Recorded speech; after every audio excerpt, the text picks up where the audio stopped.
When I think about the Hue and Saturation plugin, I think of something that's very feature rich.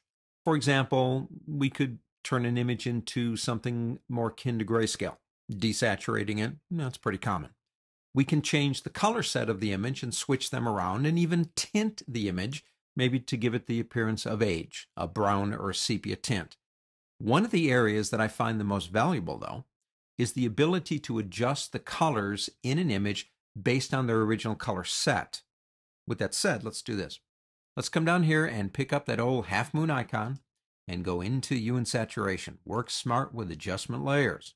Here it is. Let's move it over so we can see it. We're looking at some flowers against a fence. So you've got the patina of the old wood in the fence.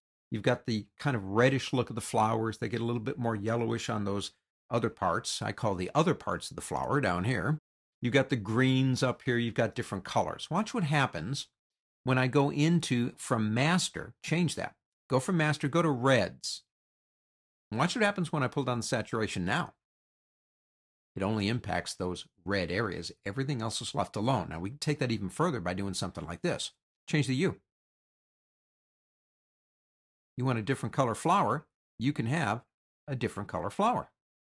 And again, you might want to pull that saturation down so they're not so intense.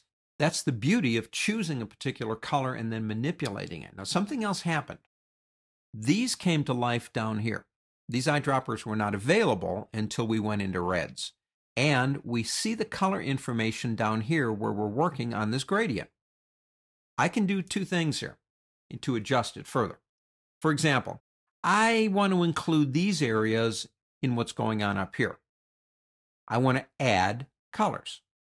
Don't choose that eyedropper that changes colors. Choose the one with the plus sign. Come over here, and as I begin clicking in these areas, you see it will begin adding them to what I'm changing. And now I've successfully, very visually, changed the color of those flowers. If you want to do it more in a visual way down here, you can actually adjust these by pulling in and out on these to adjust what areas are impacted and what areas get the most saturation. But of all the things Hue and Saturation can do, the grayscaling and all that, which are pretty common, I find this one the most valuable. Because if you've got the right colors to work with, you can do some amazing color changes on specific areas.